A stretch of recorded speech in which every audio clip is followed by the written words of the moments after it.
In your opinion, yes, what do they mean? Last week, you just took your oath of office as a senator and as member of National Assembly. What do they mean to you as a person, and what will they mean to William Ruto and Rigathi Gachagua as they utter those words to the nation? You see, first of all, this is an oath you take before the people of Kenya and before God. And again, also, you swear to uphold the Constitution of Kenya. And then you swear to be, or affirm, to be, fair to all Kenyans and discharge your duties without ill will. Because you see, people of power are likely to abuse it. It's an oath which you can keep or refuse to keep, and the people will hold you accountable to that particular oath and God. So it's a practice, which has been done over the years. It's a process. You saw it, the governors do it, you saw National Assembly, you saw Senate do it. It's part of that tying you to the people and to God and to the Constitution. And I think it keeps a lot of people who take this oath, forget about it immediately, and just go on their duties, forgetting that you swore an oath to uphold the Constitution of Kenya, and especially when it comes to doing justice to the people you are leading or you are serving. You see, we are no longer ruling people, but you are serving. It's actually a service. And while executing, you have been given the mandate and the budget, so many things. Kenyans have put their money together through their taxes. They want that managed fairly. That's why it comes to what we have now as a country. We have a majority. You have a government, a presidential system which recognizes a majority and a minority. This majority is in parliament. This minority is in parliament. It is also with the people. The election was closely contested, 50-50. Then remember what used to happen in the old days.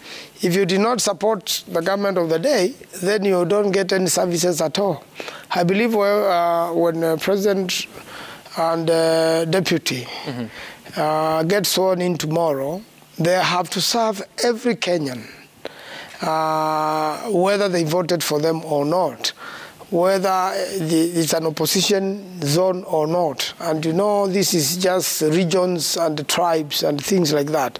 So I believe no region should suffer because allegedly it did not support, or from the numbers, it did not support the current president. So I believe whoever becomes president tomorrow should be able to serve the whole country. And I think this is the purpose of the import of this particular oath, so that you don't give ill will to any people who did not support you. And that's what brings us almost to another one-party state. What will you have called the handshake? It was almost a one-party state thing. There was no opposition in the House. We have now, we are hearing the president-elect say, if you are in opposition, stay in opposition. If you have formed the government, I don't want people crossing this way. I want the ones who have voted for me to support me. And I think there should be freedom for anyone to change their mind whatever time they want to change their mind. Those supporting the president may change their mind and support everybody else. Those who were not on board may change their mind and go on board. And I believe there should be fairness to every Kenyan. No region should be denied development because they did not vote for the president. Everybody should be served. And no region should also deny access to that particular person. The situation now is very different from what we had in 2017. Without the handshake, President Uhuru Kenyatta would never have visited some parts of the country.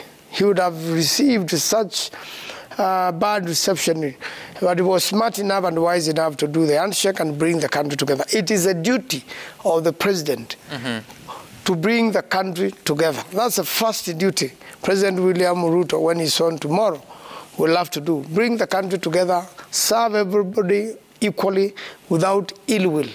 And I really want us to underline the word ill will. Ill will. Because you raised an important